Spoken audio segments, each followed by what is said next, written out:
Greetings comrades, Soviet Gaming here. Today we are doing the basic guide, the beginner guide for the Evil Hunter Tycoon, the new simulator of the village that fights the monsters. The actual tutorial of the game doesn't explain that much, and the help that they have here is kinda useless as well. But I learned a thing or two that will be useful for you if you just start or if you're advanced player. That will help you a lot to progress faster and don't waste time on something useless. So yeah, watch this video till the end, all those tips are useful, and if you're new to the channel, subscribe to it, hit that bell button and like the video in advance to promote it in YouTube algorithms. So right, first things first, the hunters.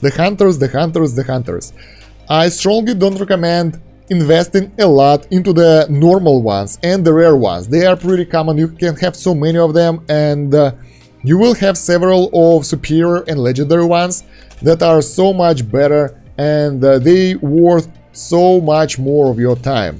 When you click on the hunter, when you click info, there is a fast runner and different other attributes, man of steel and overweight and pessimistic and so on. That means that it have some additional impact on its stats. Pessimistic, for example, we have his mood being lowered really fast, so he consumes extra mood and he would like to be more entertained. Fast runner basically runs faster, so that's a good perk, and so on and so on. So take a closer look at those when you pick in the one to keep and the one to banish. Also, when you get in the new hunters, you can always banish the ones that are normal because they are mostly useless. And you can have only 3 heroes there, so you want to keep those guys away in order to have a chance to get the higher rarity one. Once a day you can get the free invitation, but you gotta watch an ad for that. And there we go, we got the rare hero right away, so as I said, it's so much easier to get the rare ones. Don't focus on the normal ones. They are totally worthless, so you can banish them right away. But I personally would like to banish the rare ones already because I have so many of those guys here. The only time when you want to get the rare hero is when you just ascended to the new difficulty. Also, considering the classes, I consider Paladin pretty useless. I'm sorry for that if you like him.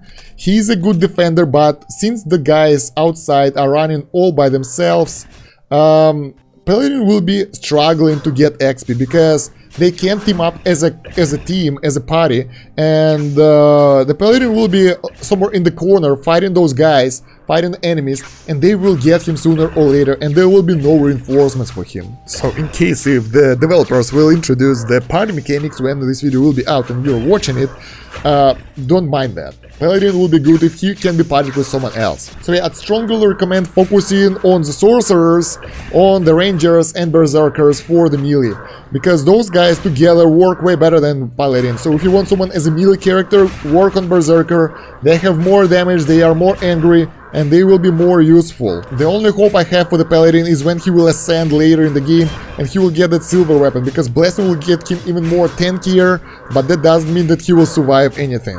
So yeah, I'm not really sure about that. In the early stages of the game, you definitely don't want Paladin, unless he's a legendary, of course. Just work on other characters. There we go, this is our Paladin here. He isn't taking any damage because I invested so much money in him to level his armor up, but he just can't kill those guys. Look at this.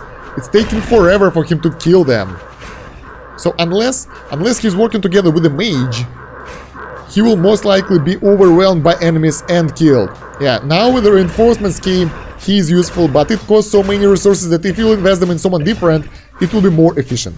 Then another hint for you guys, if you want to summon heroes, summon them when you just ascended.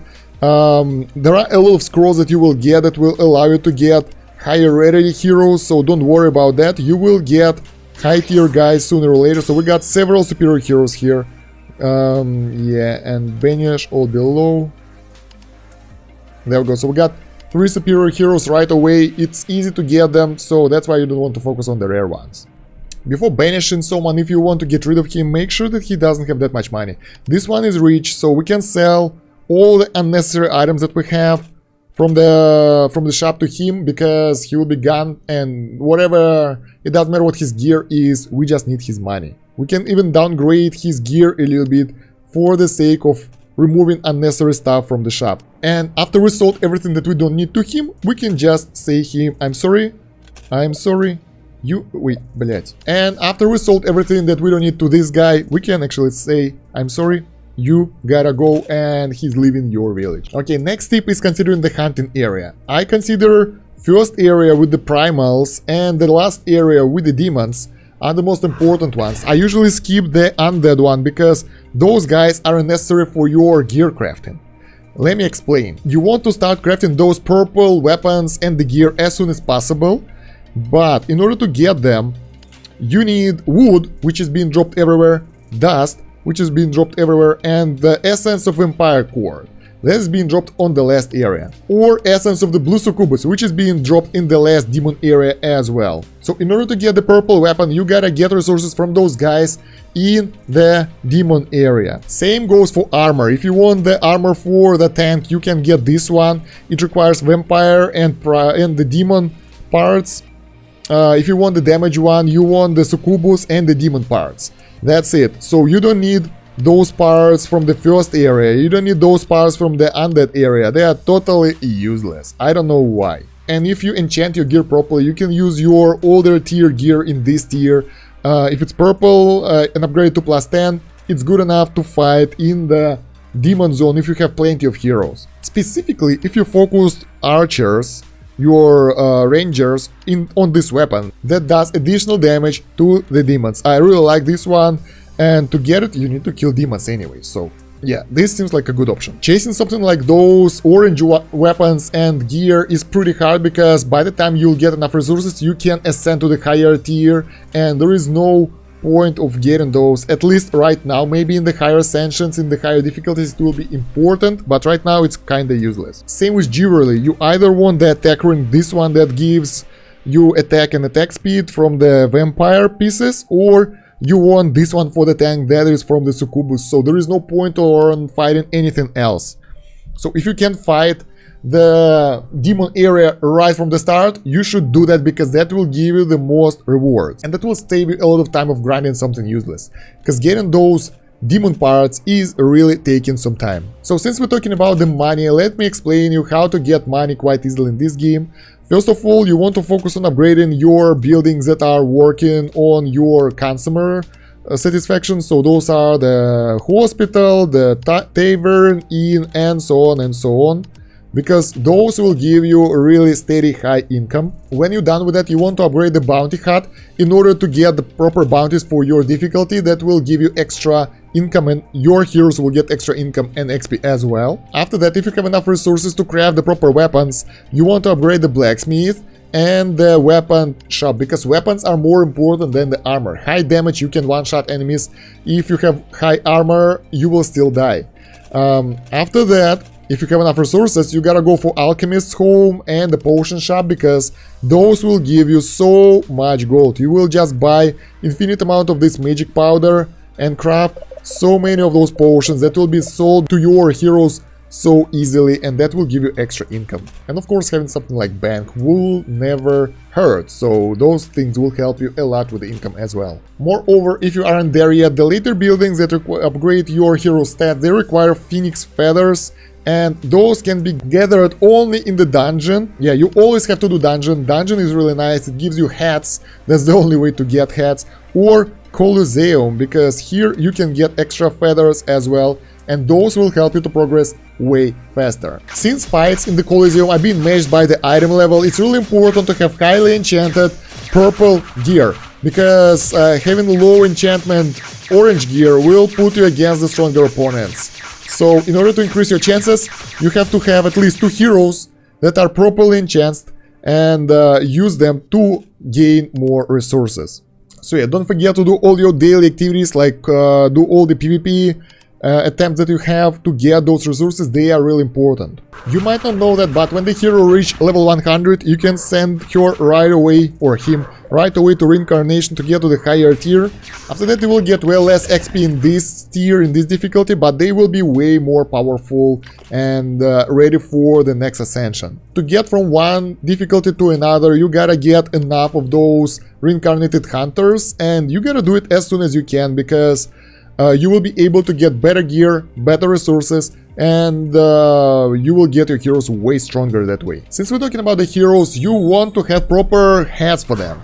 In order to get hats, you gotta go through the dungeon, and this is the only way to get heads so far, this or the shop or the PvP. And the best heads that I've seen so far have lifesteal on them. They are really useful, guys. That will make your heroes grind materials out in the field so much easier and more effective in PvP and whatsoever. So those are the best. You gotta hunt for them. If you have any difficulties with the boss fight, with the boss battle over here, you might want to go to the settings, press AI settings and turn off hunting ground point consumption. In case if you guys can already grind pretty easily, they're not dying out in the field, this is a good option to save the potions for the harder battles like dungeon or the boss fight. Over here you can also change the AI settings when they want to refill their health and so on and so on. I don't really think that it's needed to adjust that right now, but if you want to, you can do that. It might happen that one of your heroes don't have money to afford even the proper healing and he is being locked in the town because of that and he can't go out or do anything. You can solve it by managing your hero and donating him some money so he can do that stuff. This way you can also kind of donate gear for your weak hero that you want to get stronger. If you got some really expensive and high-end gear that you want on some particular hero and you're not low on money right now, you can give him money to buy that, equip him, and that will help you to make him stronger. Another small tip that you might have missed, that you can actually make high tier bandages from the previous tier ingredients. So for silk bandages we can use either silk cloth or the woolen one if you don't have silk. So this is useful before when you just got to the new difficulty and you have resources from the previous tier, you can use them right here. In order to use shop effectively, you need either elemental or magic essence. Elemental one is being gathered from the wisps outside the area around the map, and I strongly recommend using them on the random hunter invitation because you have a quite high chance to get these invitations that are really high level. So you can get either the basic one like this one, or you can get advanced one that will give you higher chance of getting superior heroes or legendary hero. In order to get the magic essence, you can easily dismantle cheap ingredients or low tier ingredients that you don't use anymore. And yeah, you can get up to 1k pretty easily, specifically if you have enough money. It won't be hard for you if you dedicate your time for that. If you like this, you can actually change the difficulty to the previous one and order some extra resources from here in order to use it for your own specific needs, and the heroes that have it in the inventory from the very beginning of the game can sell it for you. So I've got 1.5k of that magic essence. Let's see what those chests have in them. It's random, so you can have up to 5 per day. It's kind of easy to get. I got 9k gold, pretty useless. I got cruise sand that is buff for the dungeon. I don't know how useful is that. I never had problems there. I got ultimate hunter invitation, so that was already worth it so much. And we've got some more gold. And we've got wild flowers, the hat. So I say use that when you can, because that will boost your progress a little bit for sure. Or maybe I was so lucky, who knows. Another tip about enchanting that I can give you is don't use those light stones or dark stones in the early stages of the game. I think it will be necessary only on nightmare mode or higher when you'll have issues. So if you're progressing properly, those things will be useful later on. Consider the sacred technique, guys. Don't be afraid to use it. You can invest in any of your heroes that you feel like you need to, in your strongest one, or split it between 2 of the strongest ones, and you can reset it for free. At least I do it like that right now. Maybe it will change later. So yeah, this resource can be moved between the heroes freely, so don't worry about that. On the other hand, Reclaim Equipment Scroll costs 300 gems, which is extremely expensive. So when you put in an item on your hero, make sure that it's on the proper hero. You won't be able to unequip it later, unless you're wailing like crazy. If you're wondering where to spend gems, I strongly recommend spending them on inviting arcane hunters on this huge summon for 450. So save up, use it then, and hope that you'll get legendary heroes, because those are really worth it. Everything else is kind of replaceable, so there is no point spending on something like that. And yeah, guys, if you have your own tips that I haven't shared today, make sure to write them in the comments to share with the community. If you want any other guides on some specific topic, let me know in the comments as well. While you're going there, make sure to leave a like to this video, subscribe to the channel if you haven't yet, if the stuff was useful for you, and make sure to hit that bell button, otherwise you might miss something useful. Also, follow me on Instagram and Twitter for my lifestyle and social media if you want to join our Discord for our fantastic community, and follow me on Twitch because I'm streaming there every Tuesday, Thursday, Sunday, pretty cool games, a lot of fun. See you there. Save it out, see ya comrades, bye.